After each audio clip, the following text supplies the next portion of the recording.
Dr. Dave, welcome. We got a Welcome. load of people on here. Everybody's waiting for you eagerly. Welcome to the University of Redlands Management 601. We have our MBA students with you today to listen to you and welcome you. Also, I have our Associate Dean, Keith Roberts.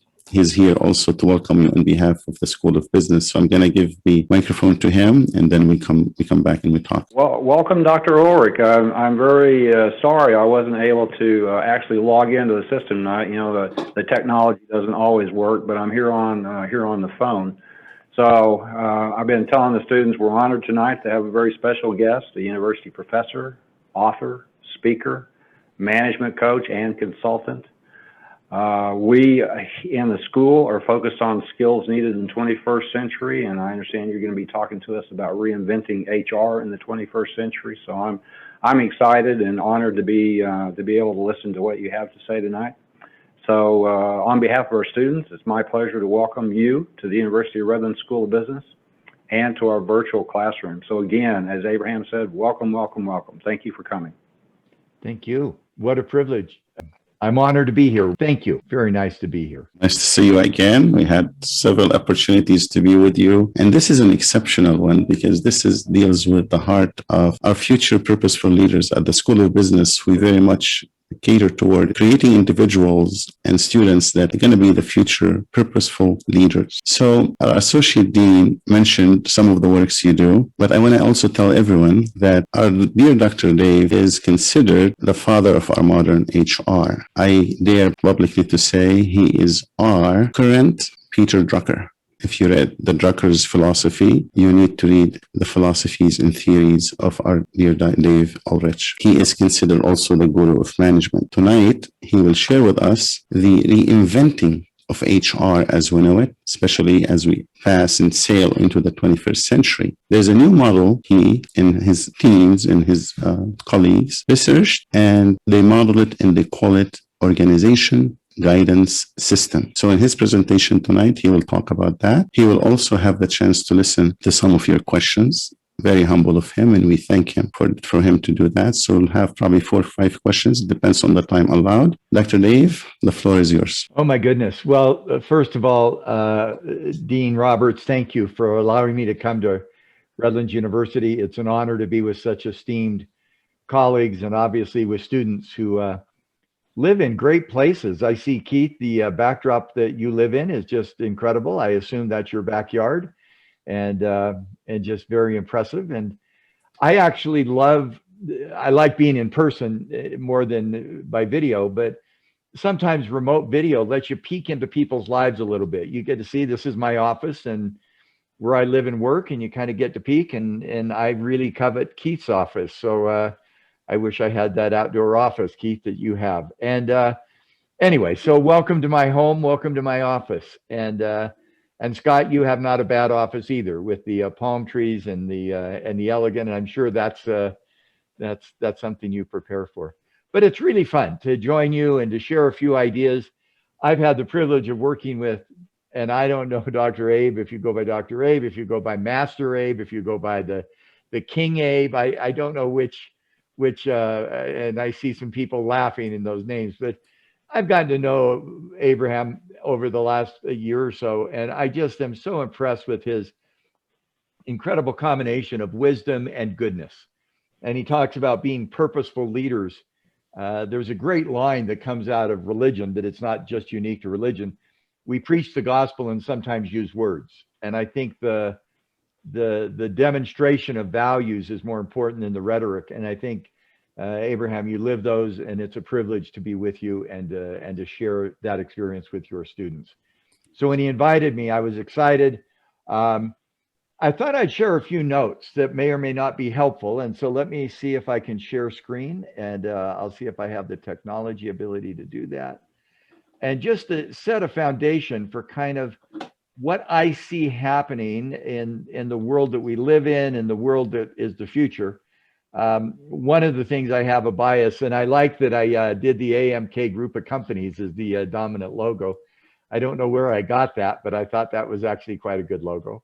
That's Dr. Abe's logo. but I thought I'd share with you kind of my view of what's going on and the value of the guidance system. I know you've talked about it. I really want to engage you. So let me not go too long, but get a couple of ideas out real quick. You'll have access to these slides. I'll send them off. It looks like a lot of material, but I'm not going to cover it all. I'll just highlight kind of what we're thinking. The logic is that human capability, the people issues have become more critical. And I think many of us sense that the 2008 and 2009 crisis was a debt and economic crisis where government and companies and individual debt was extended and we had to get financial discipline.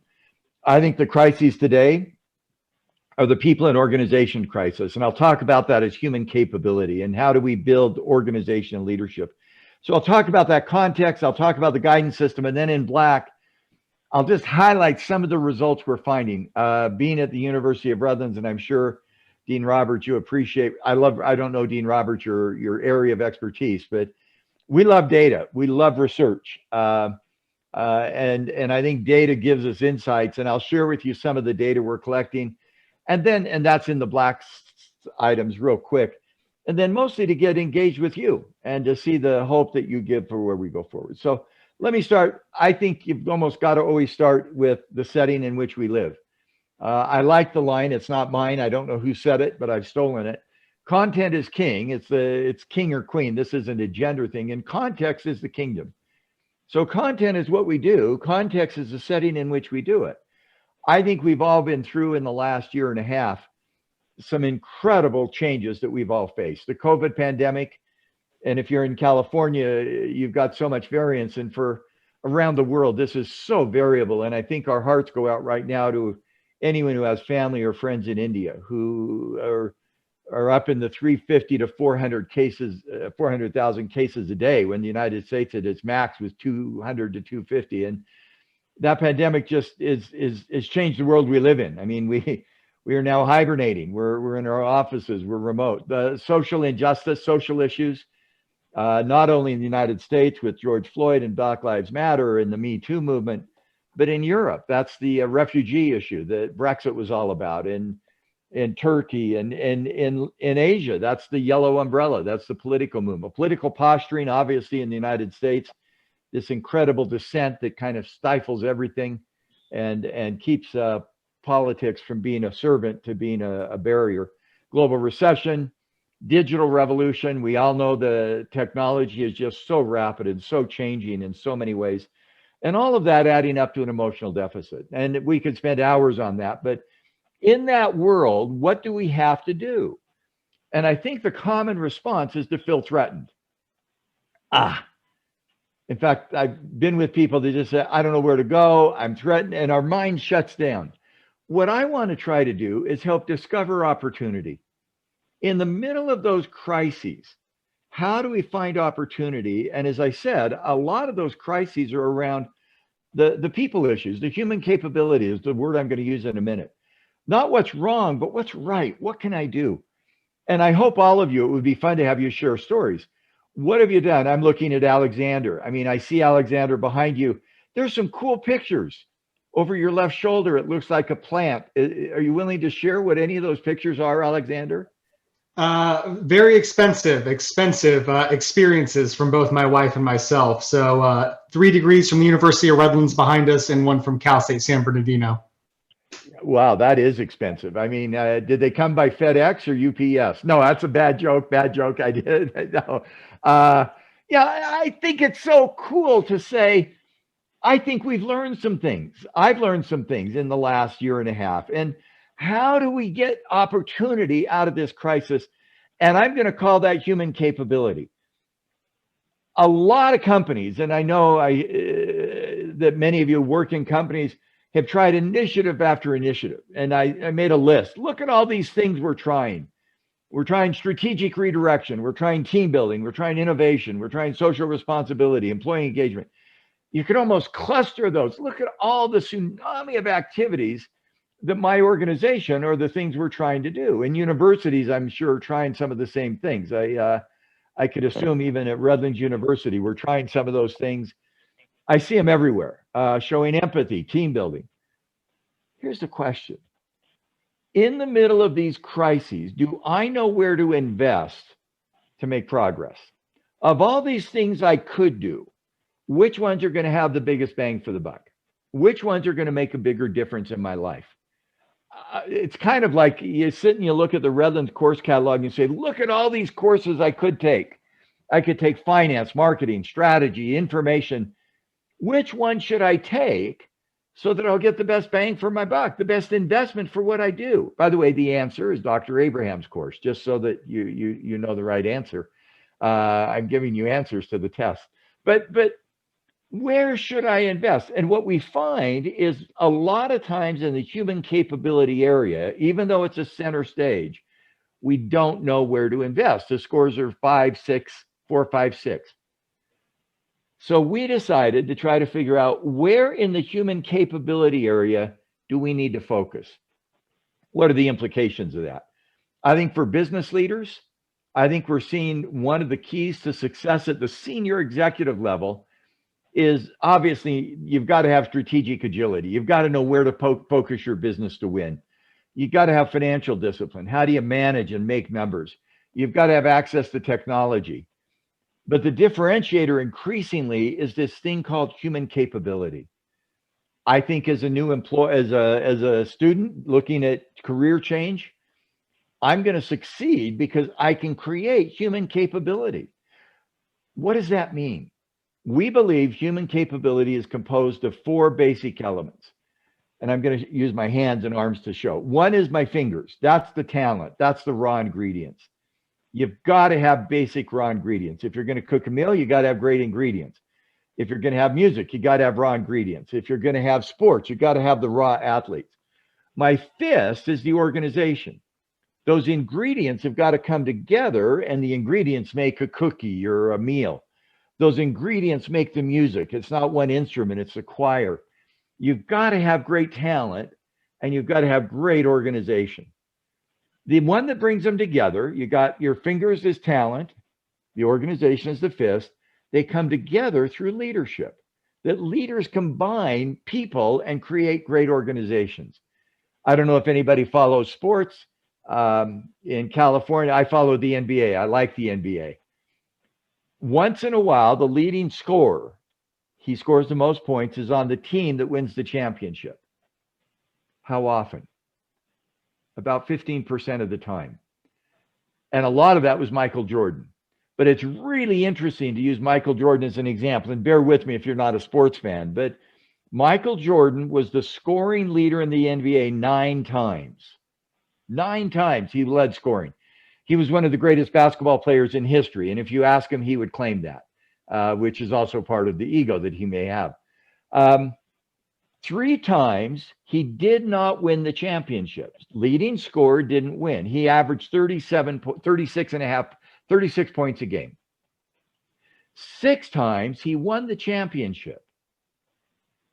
How many points a game do you think he averaged? More or less?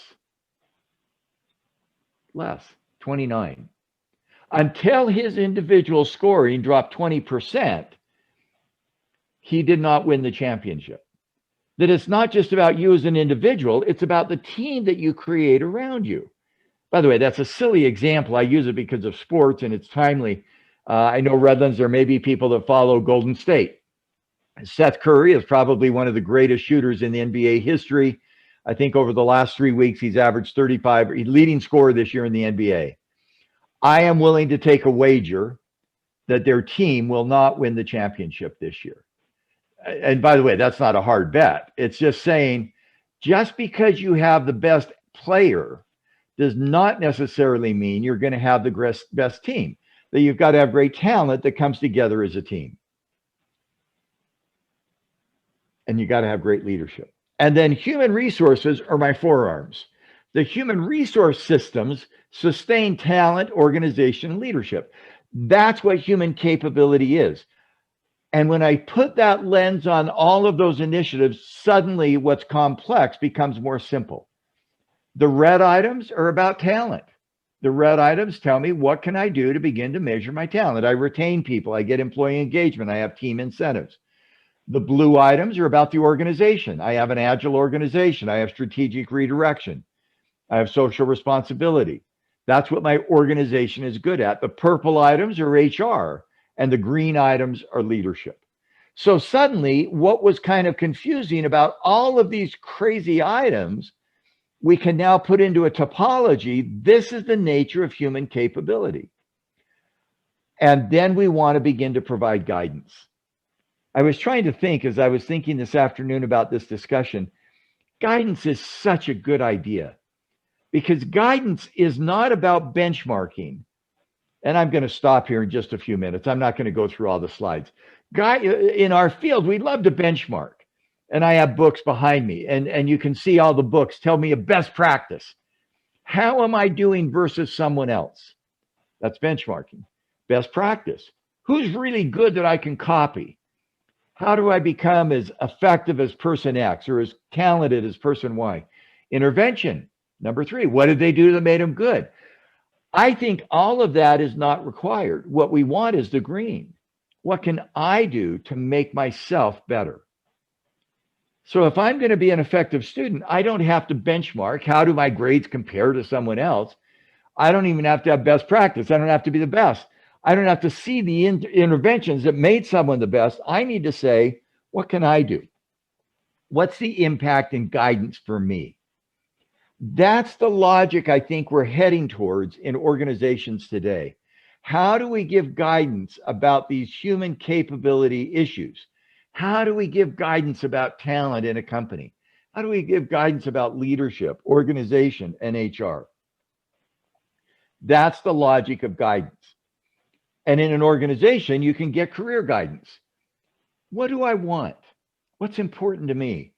And one of the things I know many of you are getting your MBAs is a mid-career and career change. I was coaching a really talented woman today who's thinking about a career change. She's fairly senior level. And the first question I ask her about guidance is, what do you want? What do you want? What are your strengths? What are your passions? What are your interests? What do you want? Guidance begins with that result. What do you want? And then what's the pathway to help me get there?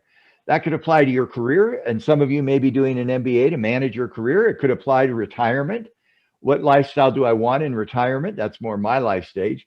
It could require your investment. Am I getting a good return? It could guidance can be the user guide, the missile system. It could be a phone. Guidance is powerful because it doesn't describe on the left what you're doing. It prescribes what you could be doing to get better. And so we've taken that logic and gone into an organization and said, what are the results we're trying to create in a company? I'm a manager. I'm a leader. I want employee results. I want my employees to be committed and competent and engaged. I want a strategy result to know where I differentiate. I want a customer result to get promoter score. I want financial results, and I want social citizenship results. Given those results, where can I get guidance in talent, leadership, organization, and HR? What can I do in those areas so the results happen? So this is the question about guidance that we've been trying to answer. I can start on the right. Here's the results I want. I want my company to increase customer retention. I want to have more financial profitability. The arrow goes to the left because of talent, organization, leadership, and HR. Or I say, I want to invest in talent, leadership, organization, HR, so that those results happen. And it's the connection between those two, the human capability on the left, talent, leadership, organization, HR, and the stakeholders on the right. And when we can meld those, we create incredible companies. That's the work we're trying to understand. That's the work we're trying to create with our guidance system. And this is the grid that we end up with, which is just crazy. And you won't be able to read it. You'll have the notes if you want a copy of them. You got 5 columns. Those are the outcomes: employee, strategy, customer, financial, and social responsibility. You got 4 colors: talent, leadership, capability as organization, and HR. We have identified 37 initiatives, 10 in talent, 6 in leadership, 12 organization, and 9 in HR. Now I have a matrix, 5 columns by 37 rows. That's 185 cells. Where should my company invest in the next year? Where do I get guidance? And again, it's kind of back to student. Look at the business school at Redlands. Look at all the courses I could take. Which ones are going to help me get my goals? What do I want and how do I get guidance? We're now trying to apply that logic to an organization. We have mathematics and statistics to do it. You'll see some of the results. I'm just going to show you one result. Ooh, I get to pick. Dr. Abe, pick a student and they get to pick which of those 4 pathways I should work on. Just any student in your class, just pick one and we'll have them pick a pathway. Let's go with Idris. Idris. Do you want to look at talent, leadership, organization, or HR? Let's look at HR. Oh, wow. Are you in HR? I am not, but one of my questions was about HR. So let's go to HR. Idris, and I'm really sorry you chose. What field are you in? I'm in the hospitality field. Yeah. Oh, wow. Well, I can't make fun of you. I love the thing over your right shoulder. That picture is just beautiful in your office. So let's look at HR. So here's the question, and I'm now going to jump way ahead in my notes. You'll get copies of these just to show you the kind of thing we're trying that I hope as somebody entering the business world, you'll see. I'm going to jump ahead. We've got talent. This is hyperspeed. This will all be on the test. And we hope you're able to pass it. Let's go to HR. Here's the question. What should we do to make our human resource investments more effective? That's a very good question. So we begin to look at what effectiveness means. Is HR focused on administrative utility? Are we trying to reduce the cost per employee? Are we trying to manage the number of days of training? Are we focused on functional expertise, best practice? What's the best practice in compensation or training? Are we focused on our strategy, linking HR to strategy? Or are we focused on HR creating value in the marketplace? We see the trend right now that you move up these waves, that HR is not just about efficiency. HR is not just about the best practice or strategy. It's helping us succeed in the marketplace. Those are the 4 stages of maturity. So function or foundation, function, strategic, outside in. We've identified 9 domains of what an HR department could look like. Number 1, what's our reputation? And you could look at that at 4 levels. Number 2, who are our customers? Who do we serve in HR? Number 3, what's our mission and purpose? Number 4, how are we organized? How's HR structured? Number 5, how do we create the right capabilities for the company? Number 6, how do we do analytics and manage information? Number 7, how do we manage our HR systems, staffing, training, development? Number 8, how do we improve the quality of HR people?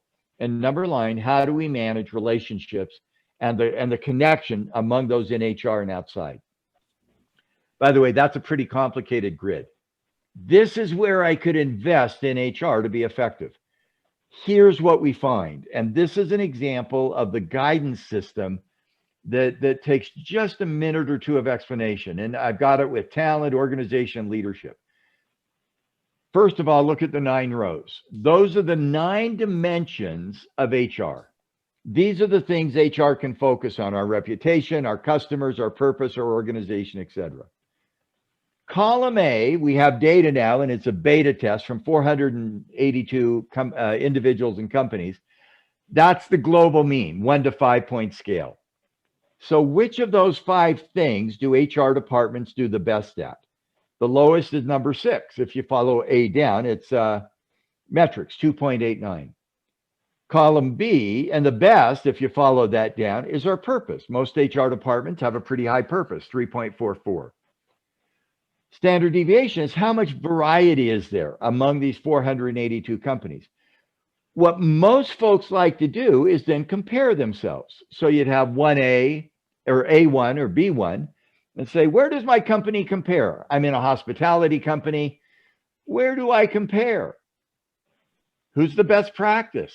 What are they doing well? So I try to become more likely to have a high score in the A column for my company. We believe guidance changes you to C, D, E, F, and G. C, D, E, F, and G are the outcomes. Employee productivity, employee well-being. C, D, strategic reinvention. E, Customer, net promoter score, customer value. In hospitality, we want those customer scores to be terrific. F, financial results. G, social citizenship.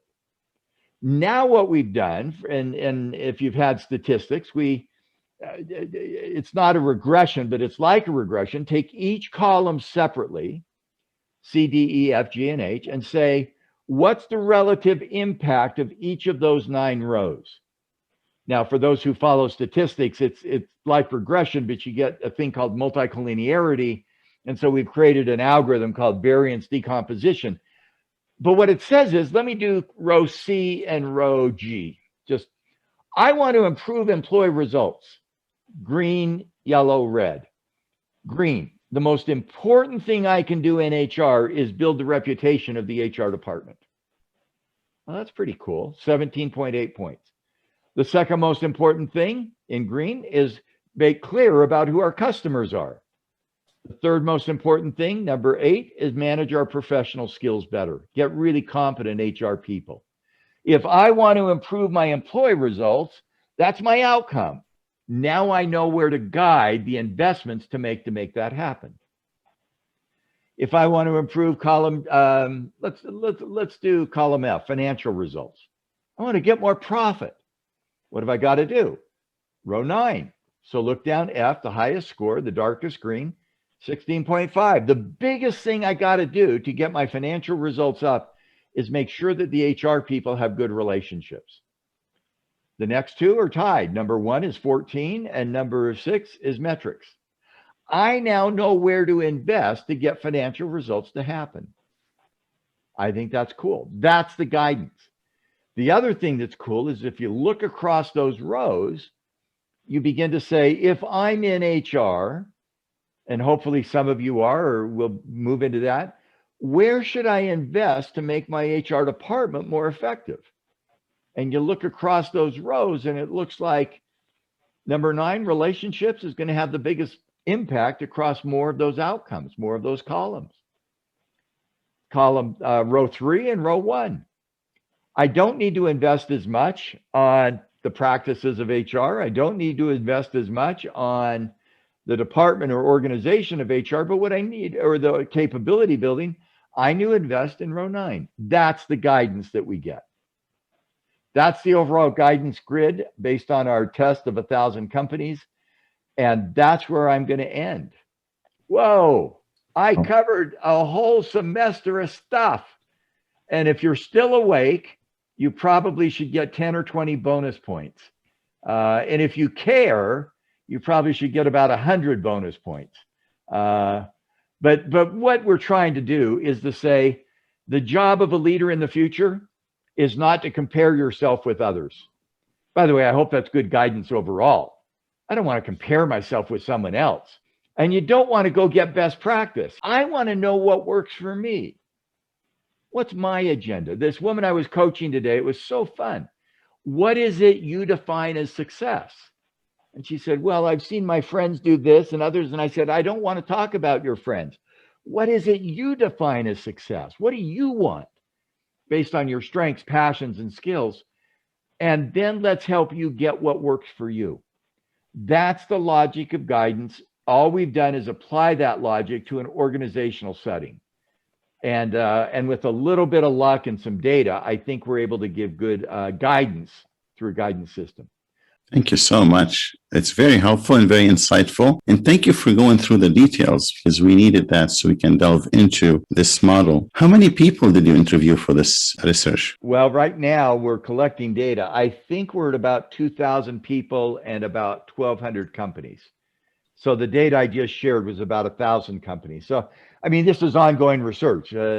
Guidance doesn't quit on May 15th when we pay taxes or make. It's an ongoing thing. I asked you this question before, and I asked you, are we in the stagnation stage? And you told me, no, I hope we're not. It's an ongoing thing. And I'd like to acknowledge Nora Smallwood is your other partner, plus Alan Todd. Alan Todd. Yep, I should have mentioned them.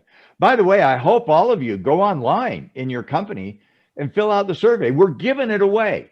We're giving it away. Go rbl.ai, go fill out the survey, and you'll get a report that'll show what your company's doing. So, Anyway, Abraham, that's I should have said that. Thank you. And of course, thank you for acknowledging, and thank you for acknowledging also our Associate Dean, Keith Roberts. I'd also like to mention, unfortunately, our Dean, Tom Horan, wasn't able to make it tonight. He would have loved to meet you as well. But we're so grateful that Keith made the time to be with us and to welcome you on behalf of the school. So I just wanted to mention that. Now, let's go and talk to our dear guest directly. Let me see who has the first question. I'm going to call on two of you. We're going to be unbiased here. We're going to have two males and two females, and regardless, right? So let's go with Alex. Oh, thank you, Professor. And Dr. Ulrich, thank you so much for your time tonight.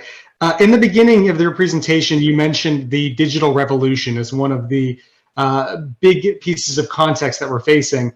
Last week, Finland began the process of standardizing a 6-hour workday, with many labor advocates now challenging the traditional US 40-hour week model. You know, given this exponential increase of productivity because of the digital revolution compared to, say, the industrial revolution, is it time that the US starts to rethink the 40-hour week model? What would that do to output, and what does that mean about our current social norms around labor hours?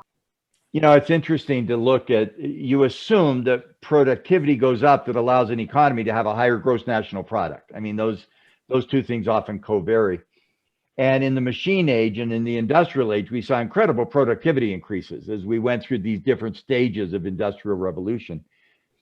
In theory, technology allows incredible productivity increases, but it's not reducing the amount of hours people work.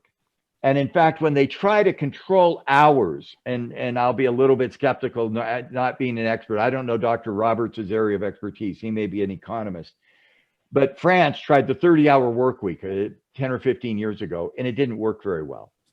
Because one of the problems you face today, Alex, is you live in a global world. The competitors are not in Finland. In Finland, it's not just Nokia competing against somebody else. It's Nokia competing against Motorola if they're still in the phone business.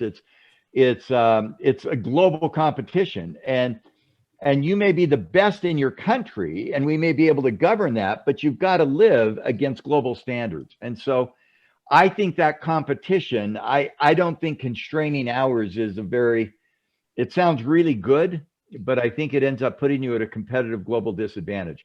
The example I love of that is Eddie the Eagle. And nobody may remember Eddie the Eagle. It was a TV show, it was a movie. I think Keith remembers, but Eddie the Eagle wanted to go to the Olympics. He was British.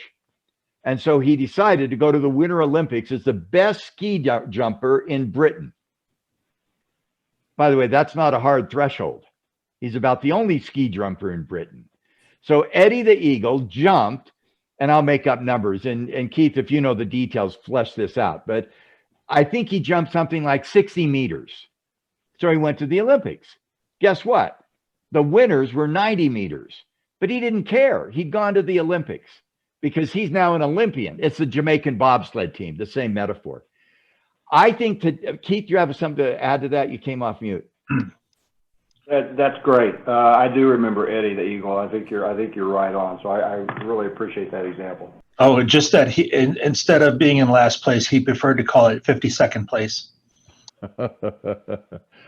You know what that says is the 52nd student that graduates at Redlands with an MBA still graduated. It's okay to be the caboose. You're still with the train anyway. Keith Benson, thank you. And Keith Roberts, thank you. Now, by the way, why do I go through that, Alex? I think one of the dangers you get is when you define the boundaries of work within your geography. In today's global world, you're not there. I was doing work at Whirlpool a number of years ago, and they're the appliance maker in the United States. And they said, we own 20% of the market. And they're all proud of that. That's a pretty dominant share of the white goods.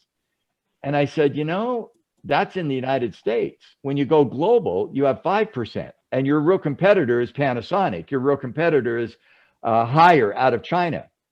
Well, we don't pay attention to them. You know, guess what? You should.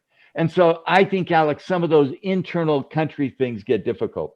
I think for me, one of the real takeaways of the last 15 months, and people have said to me, what's the major takeaway in the last 15 months? My biggest takeaway is the term personalization. Let me say what I mean by personalization. I think we're finding people will respond to companies in a very personal way. For some, you're willing to work 70 hours a week. Others, because of kids, and well, we have 3 kids that are probably some of your ages. I had a daughter who quit her job to homeschool her 2 kids. That's what happened in the last year and a half. We had another daughter who, she and her husband both cut back to where they're both working half time so they can raise their 3 kids. I have another son. He goes to work every day at 6:30 a.m. and comes home at 6:30 at night. They have a very different kind of relationship. And I'm not here to judge. It's very personal. And I think that personalization is going to become even more important in the next couple of years. Thank you for such an insightful answer. And thank you for your engagement. I love the way you engage others and you bring the best of them. Thank you so much for that. Let's go. I was going to go to Idris, but I'd like to have a female's perspective on this, who's volunteering for the first question. Second question, should I call on you? Okay, Megan H. So you mentioned that you're still in the researching phase. I'm in an incredibly small company. We have a total of 7 employees. We don't have a defined HR department. How do you foresee guidance working within such a small company? You know, Megan, I think the smaller companies have more human capability requirements than the bigger ones. Why? If you're in a big company, let's just name a big company named, I'm going to call it Redlands. We'll do a hypothetical. So Redlands is a pretty big company. You can have an employee who may not be 100% effective and the company survives. You got 7 people.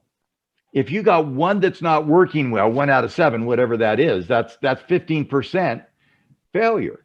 You got to manage that human capability. And every new person you bring on has to contribute and complement the other 7. And so you can do a survey if you want, or you can just look at it and say, how do I create the human capability of talent? Got to get the right people. Culture. What's our culture? What's it like to work here?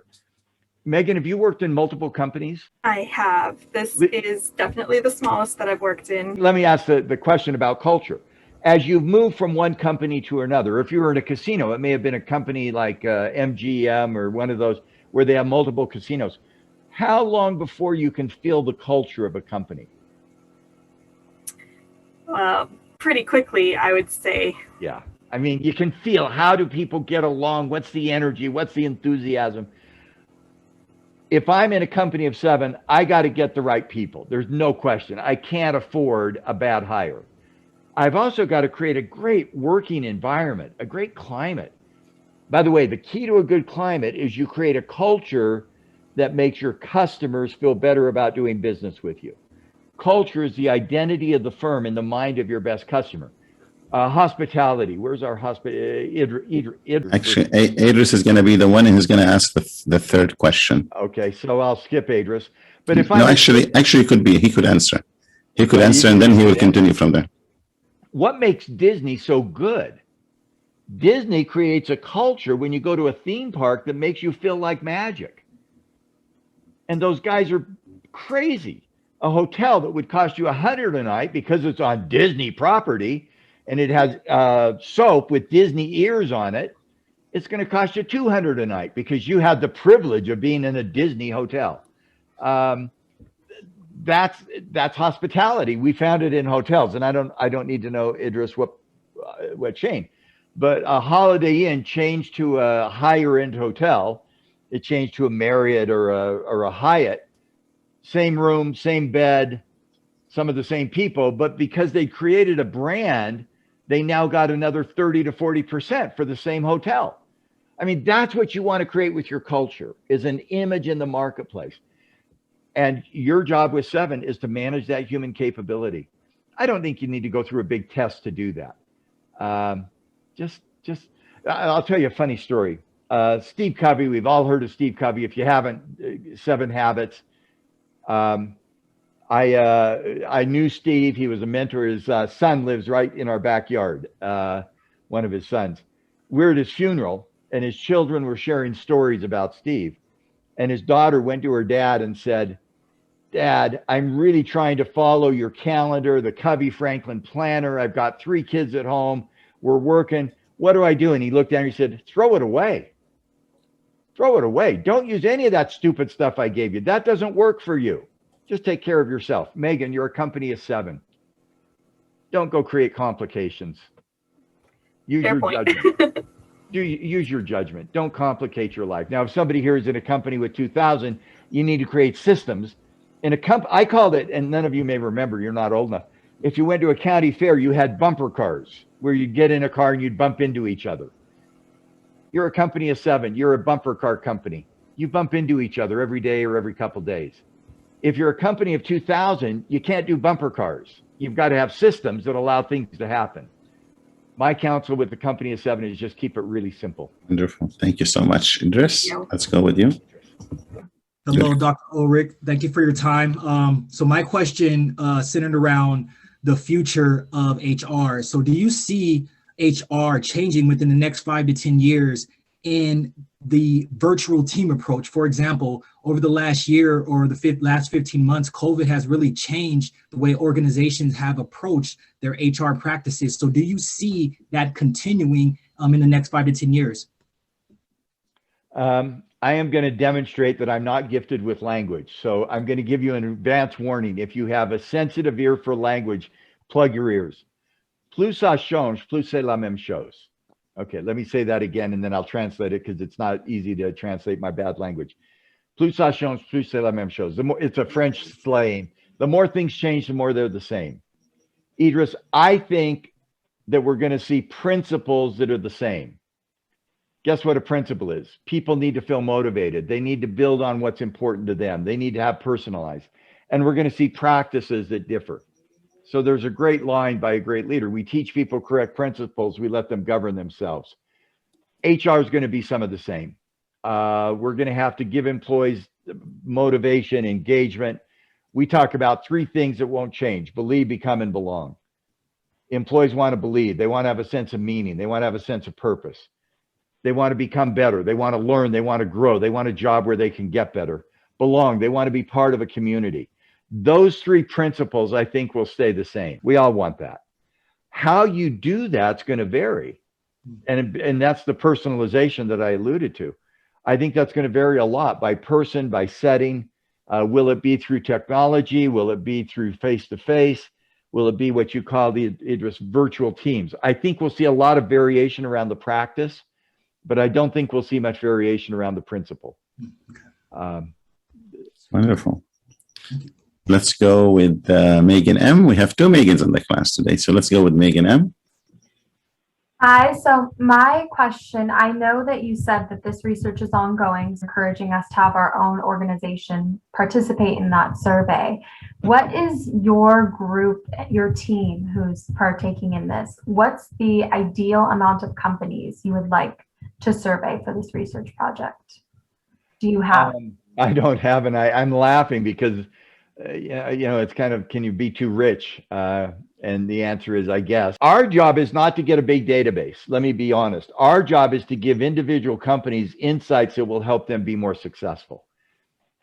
If our data set with 1,500 gives 1,500 companies insights, I'm thrilled.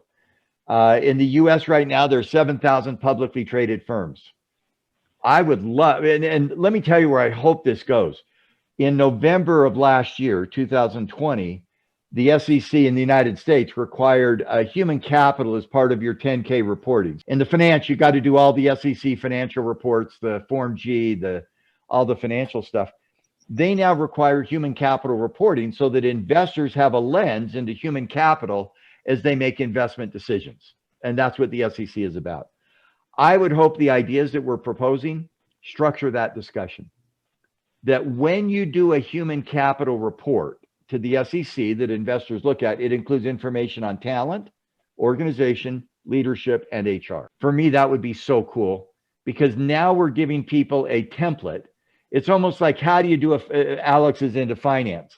How do you do an income statement? How do you do a balance sheet? There are some rules that govern those decisions.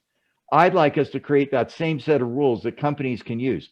And then investors can look at 2 companies. Let me tell you what happens today. It's really cool. And I'll pick 2, Coke versus Pepsi. 2 companies in the same industry, both earn 100. They both earn 100 in whatever metric, euros, yens, dollars, pounds. They don't have the same stock price. They both earned a 5 or 100. Let me make it 100. The stock price for two firms in the same industry with the same earnings often varies 20 to 30%. Why? It's because the investors have an intangible value of one of those firms. Coke over the last 10 years gets about a 10 to 15% increase for the same earnings as Pepsi. Nobody really knows how to track those intangibles. That's what human capability is about. What gives an investor confidence in their future success? And if we can codify that and find ways to track it, I just think that's really cool. I mean, that's a very technical term. It's really cool because I think it gives investors confidence. I think it gives employees confidence. And I think it creates a company that's more likely to succeed with customers. So that's the agenda we've got. I don't know what the sample will be. Let me interject on this because you mentioned organization, you mentioned talent, you mentioned HR plus value. Now you're proposing in OGS, you're proposing the value this HR, which a talent can bring to the customer. Can you tell us a little bit about that? Yeah. Well, I mean, Abraham, you could do this as well as me. Right now in the HR field, there's a lot of buzz around employee experience. It comes from the idea of user experience and computers. It comes from an experience economy, the early work. I think employee experience that doesn't lead to customer experience is a false positive. The employee experience is highly correlated to customer experience. And we find that customer net promoter score is often correlated with employee net promoter score. So if I want to increase my customer experience, Disney, they want you to have a better experience at Disney. That's going to come to some extent because of the experience employees have working at Disney. I think clearing that correlation in our heads is really helpful, and it's a virtuous cycle. The employee experience will lead to a better customer experience. The correlations are usually 0.6 to 0.8. And there's usually a lag and a lead that if you have an employee experience go up in 6 to 8 months, the customer experience will go up. We've been to Disney. The employees, and I would not be a good Disney employee. I have to be honest, where it's 90 degrees and 90% humidity and little kids are pulling on your costume. Disney hires people who love that. And they go to our grandkids or your children and they give them this great experience of Frozen and Cinderella and Snow White. And they make it such a great experience. That's so cool. In Idris, I'll go back to you real quick. In hospitality, we have found that the attitude of the employees working at reception. So when I walk into a hotel, if you're in a hotel, or if I walk into a restaurant, if you're the man or woman at the counter in the restaurant, the attitude of that employee will have a high correlation with the guest attitude. And that's what we want to begin to create. Walmart did that when they started a long time ago. Walmart, when you went in, they had a greeter. And if you remember back, none of you may be old enough to remember, the image of the greeter at Walmart was your grandmother or grandfather. So they'd take older people, you'd walk in and an older person would say, "Oh, so nice to see you." And you'd feel like, "Oh, grandmother, such a nice thing. You have cookies today." Or, "Grandpa, it's nice to see you. Carved me a little thing." They were intentional that those greeters at the Walmarts would help people have a better experience in the store. So that's, Abe, the correlation that people have studied for a long time. What would you add to that, Abe? What you've said is very nicely put together. I wouldn't add anything at this time. But you know what I believe in? We have the customer, the organization, and employee. I wanted that link so the employee feel valued when they are appreciated. So one of the things that's so cool to do is to get customers. Let me give an example. I think I have it in the drawer. We've talked to companies doing this. For a number of years, I flew a lot. So if any of you fly a lot, I'd get these things on Delta because I have 10 million miles on Delta. And I don't know if any of you have gotten them because you fly a lot, but it's really cool. It's a coupon.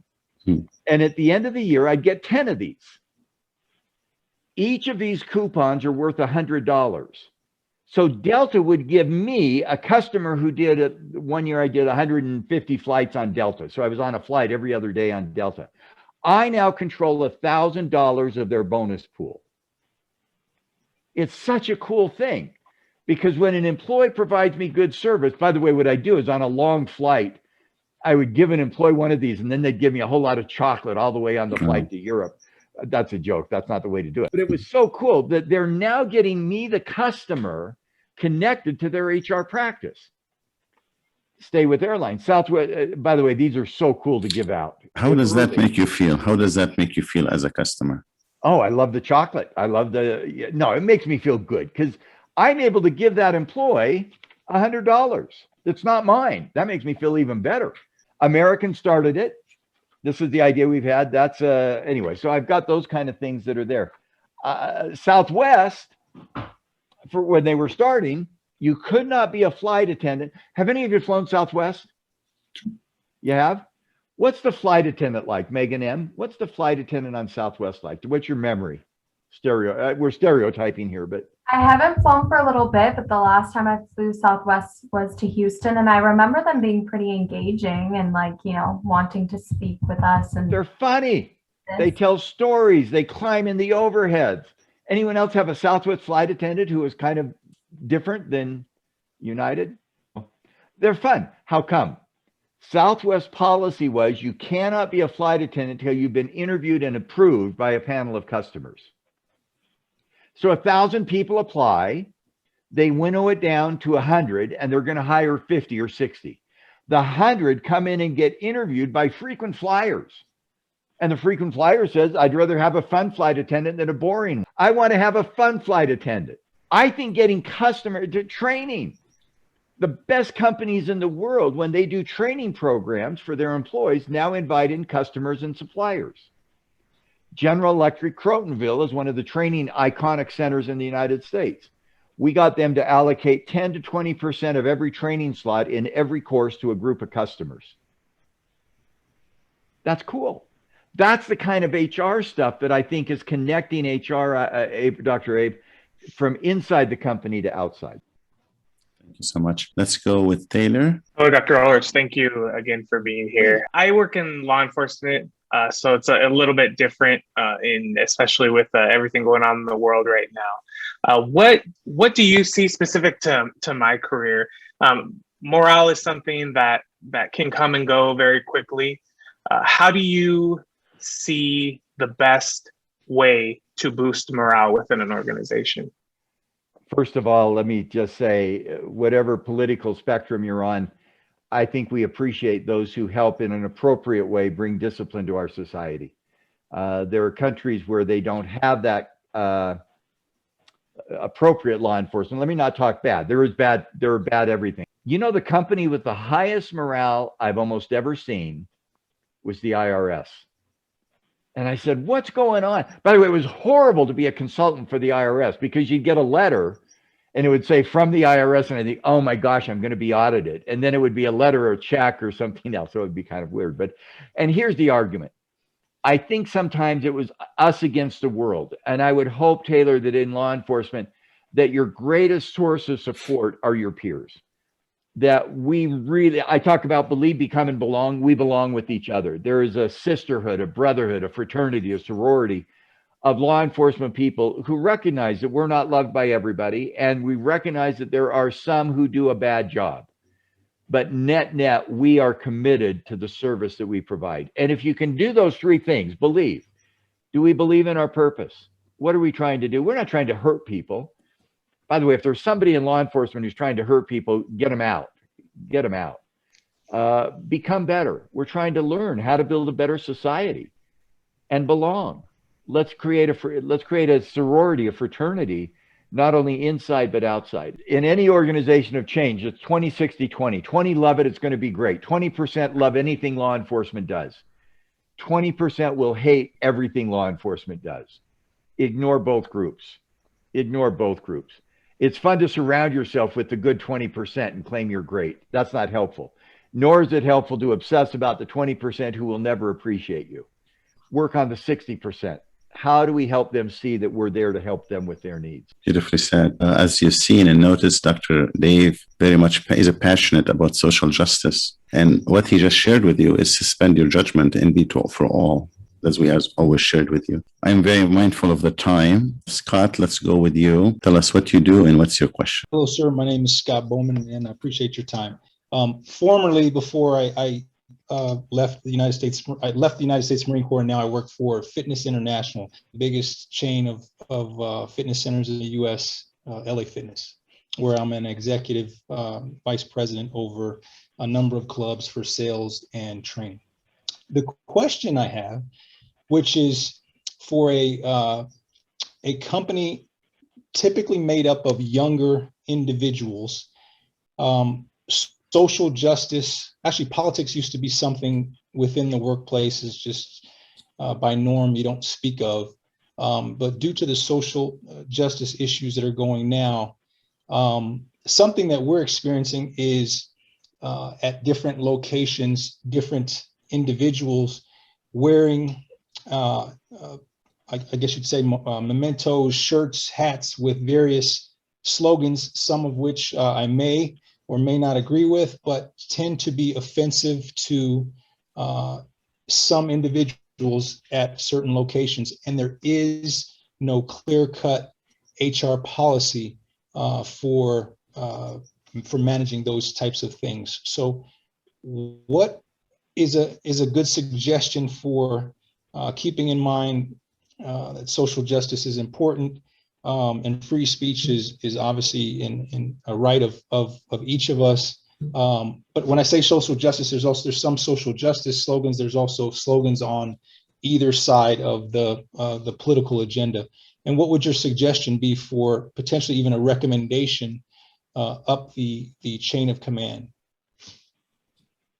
You know, that's a tough one. I remember working with IKEA in Europe, Scott, and they had the same issue around, for them, a lot of it was around religious rights and women wearing Muslim attire, men taking prayer breaks. I'm not sure there's a perfect answer for this. I'd love to hear how you think about it, because you've lived with this problem. Well, let me ask you, what have you done and what's worked? And then I'll give you an observation or two. What have you done, Scott, and what's worked? Scott, also tell us a little bit about before you joined LA Fitness. Oh, yes, sir. Yes, sir. I was a United States Marine Corps. I left as a captain. Earlier today, we talked about organizational structure, and I spoke of the United States Marine Corps as a truly mechanistic chain of command, formal organization. However, this is a pretty difficult one for me, because I have certain feelings on social justice that I would only tend to voice with. I don't think work is the right place to. I come from an organization of the Marine Corps where you hold your feelings in, and you don't speak of politics there, because it's just not the right location. And I have taken that approach to professional business. However, again, I may be more, in a sense, old school than I'm not a social media guy, but I see that those that are younger than me have a different belief system where they view things, they feel with their entire selves, whether that be supporting a certain political party or a political type of group. However, both of those alienate certain individuals, which are in this case the customers. So I receive the complaints from the customers who, whether I have my beliefs or not, they are those that keep our business going forward. It's funny. I wrote down two things, and you've hit some of both of them. The first one I wrote down is, what's the and this is hard because we believe in social justice.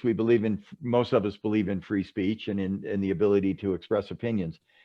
When does that cross a line? And it's not a hard line, it's a fuzzy line. I think the answer is when it gets in the way of our success in the marketplace. Whichever side of the political spectrum that is, either the left or the right, when what we do at work gets in the way of our customers being willing to come to our places at LA Fitness and exercise, I think at that point you're saying, this isn't about your free speech. If we don't succeed in the marketplace with these customers, we're not going to have a workplace. We've got to succeed in that marketplace. And if your behaviors cross a line that keeps a group of customers out, I think that would be a criteria, not the only one, but a criteria. Second, and you alluded to that in your last comment, and I was really proud of you for making that I think the customer criteria becomes an issue. Three things. The second one is, it's called the New York Times test. What if, and it's the public media test, San Francisco Examiner, or wherever you live. What if the things we're doing in the company were public? What would that mean to our reputation in the marketplace? And I think that test is a very common kind of public test. The third one is a tricky one. I was on the board of directors at a company called Herman Miller. We make office furniture. We're founded with a group of religious people that are fairly conservative. And the rule was that I think at the time it was 5% of our annual profits would go to charity. Well, when I joined the board 20 years ago, we never told anybody. I mean, there's whatever scripture you follow, the Quran or the Bible, let not thy left hand know what the right hand doeth. Maintain your privacy. You know, in today's world, I don't think you brag about philanthropy, but I think you let people know. We are a company with a giving heart. I think the next generation, Scott, and it's always, there's different personalities, but I think many of the next generation do want to go to companies that give back, that have a social citizenship. And so I think it is appropriate to say, this is in LA Fitness, our commitment to social citizenship. Now, we are open to that as long as you live within those boundaries. So I've encouraged some business, don't brag, but we had one business leader in a company I was with. He had sold his company. His grandfather started it. His father had it. He had it. He was in his late 50s. He was going through life change, whatever that means for somebody in their 50s, happened to be male. Sold the company for $50 million, showed up this day the company was sold, basically sold the company out from his kids. He showed up with a brand new red Ferrari and parked it right in front of the company corporate office. And he said, what do you think? And I said, are you crazy? I mean, everybody knows you've made $50 million and you sold your kids out. Don't buy a red Ferrari. You have enough money. Buy a red Ferrari and drive it on weekends, wherever you want to drive it. Go buy a Honda Civic and drive it to work. You got enough money. Because what you're doing is you're offending the philosophy and the ethos. By the way, he didn't agree. He said, I can do whatever I blank want. Absolutely. And you're going to lose good employees because they're going to go, that's not the kind of company I want to work for. So I think successful people are generous in their spirit and their heart. And I hope, Scott, you encourage that with those you work with. The other thing, Scott, I'm betting your company does philanthropy. The company does give back. Don't let that philanthropy be run by your executives. What we started doing at Herman Miller is we created a team of employees who self-nominated, and I think there were 6 or 8 of them, and they'd rotate, so it was a staggered committee every 3 years. They were in charge of that 5%. When I got on the board, the board gave it away, and we were so proud we're saving the world. And then we thought, that's really stupid. Let's let the employees form a team and they decide how to give the money away. And they started making videos and getting people involved so that they saw us as a company, as a sharing and giving company from the employee side, not just the executive side. That's another thing we just saw. Thank you so much for such an insightful event. And I was going to ask you about Dr. Wendy. How is she doing and how is Michael? Oh, thank you. I should go get my wife in the other room, but if I did that, she would not be happy with me because she's probably not in a place to show herself. So she's doing great. Thank you. Doctor, I've got to ask you, you've worked with the next generation. You've worked with them in Hollywood. You've worked with them in training and teaching. What excites you about the next generation? And don't name 2 or 3 people in the room. That would probably not be a good idea. But what excites you about the next generation in general? What gives you confidence? You already sampled some of their talent. When we call them purposeful leaders, because it's a true thing. And we're trying, at least we're attempting here to do this. But let me give you a background story. In 2001, I was in their shoes. I was a student at the University of Redlands. I finished my bachelor here. I finished my master here.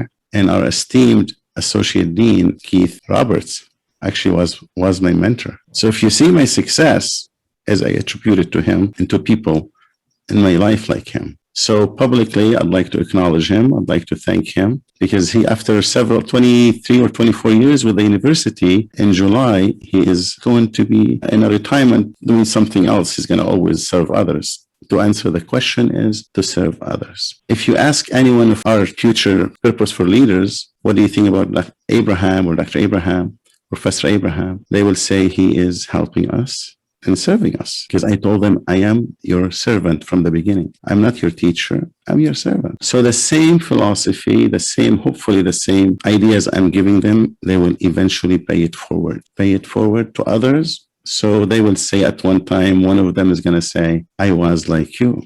They're a professor at the time, and they will say, I was like you. So basically just continue being of service to others, because that is the best thing you can do. It's not how much money you have. It's not how much education you have. It's what you can do for others to improve them regardless of who they are. I love it. So Bert, get ready, Bert, with the Golden Gate Bridge behind you. In 20 years, you will be a professor. And you will be doing, Robert is saying, no, I'm not going to be a professor in 20 years. So I hope you find the place. I love that answer. I had a chance at Michigan, the Ross Business School, to do a commencement address, which is really weird. They don't usually have faculty do that. And I gave and I didn't know what to talk. I don't have a rags to riches story like most addresses do. So I said, I coach people. And if I were coaching you, I'd ask you 3 questions. Question 1, what do you want? If you don't know what you want, somebody will define your wants for you. Are you clear? The woman I was coaching today, what do you want? What defines success? What are your passions, your strengths? Number 2, who do you serve? And Dr. Abe, that's, I think, a critical question. If all you do is care about your wants, you're a narcissistic leader and you're not going to go very far. Who do you serve? How do your skills help others get better? You don't build on your strengths, you build on your strengths to strengthen others. And number 3, how do I build? How do I build an institution that outlasts me? All of our research says that the team, Michael Jordan example with basketball, the team will outlive the individual. And if I can create an organization that outlives me, then I've created long-term success. So what do I want? Who do I serve? How do I build? Are 3 questions that I think are really critical for us as we think about our careers. Do you see the next generation having that? I like your word, purposeful leaders. Purposeful leaders. It's there's a lot of work on that. It's called conscious capitalism, center of ambition. I really like that, purposeful leaders. Do you see that in the next generation? Absolutely. Now, our school, especially our dean, Dr. Tom Horan, we have the arc of leadership, the arc of purposeful leadership. So it's really in play. It's a concept and a philosophy in play. And that's what we attempt in these classes. And we're having talented people like you to come and share the knowledge and insights. That's really part of it too. This evening can go all the way until the morning, and I don't want it to do this because as you know, we have very talented individuals and eager to listen to you. I could have called on Keith, I could have called on Crystal, I could have called on Andrea, Joseph, Terrence. Each one of them has something to say, but we have a time limit, and I'm very respectful of your time. And I do thank you for coming to us and visiting us. You honored us by sharing this. I call it Marvel the first time, and I still call it Marvel the second time. This OGS, the organization guidance system, because it's going to be reinventing HR. But as you know, in every culture has norms and traditions. Every religion has a recitation or a prayer.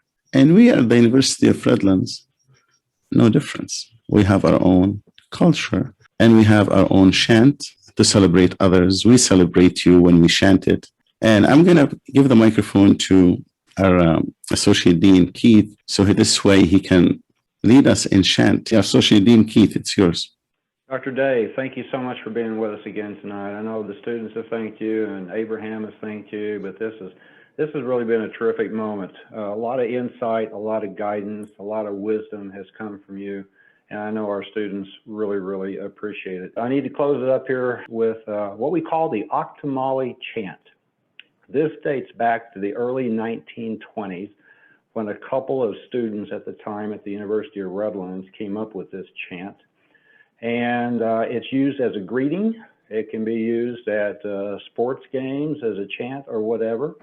The words are quite interesting. So, and I always do this at every graduation ceremony to end the graduation ceremony for the School of Business. So we're going to do the Octomolly on 3.